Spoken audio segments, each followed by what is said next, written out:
স্বাগত জানাই চ্যানেল রূপা মুখার্জিতে আপনাদের সকলকে।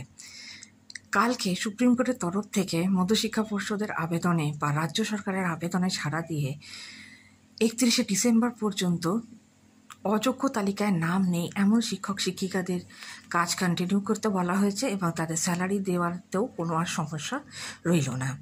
এই বিষয়ে মুখ্যমন্ত্রীর প্রতিক্রিয়া কী? দেখুন, মুখ্যমন্ত্রী আমাদের বলেছেন যে তিনি যাদের চাকরি কাছে তাদের সমব্যথী সহযাত্রী, তিনি পাশে ছিলেন, আছেন এবং থাকবেন।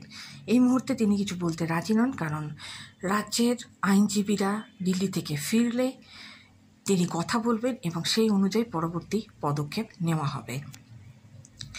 আপাতত এটা একটা বিরাট স্বস্তির ব্যাপার যে বেতন দেওয়ার ক্ষেত্রে আর কোনো আইনত জটিলতা রইল না এবং শিক্ষা ব্যবস্থা যথাযথভাবে চালানো সম্ভব হবে অন্তত 31শে ডিসেম্বর পর্যন্ত। এবং তিনি কথা দিয়েছেন যে তিনি এরই মধ্যে কোনো এক ধরনের সলিউশন বার করবেন এবং সাথে এটাও জানিয়েছেন যে তিনি সাথে ছিলেন, আছেন এবং তার উচ্চারণগত কিছু ত্রুটি রয়েছে।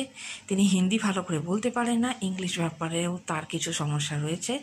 তিনি জানিয়েছেন যে তিনি নিজে এলিট ক্লাসের লোক নন, কিন্তু তার অর্থ এই নয় যে তিনি কাজ করা ছেড়ে দেবেন, হাত তুলে নেবেন।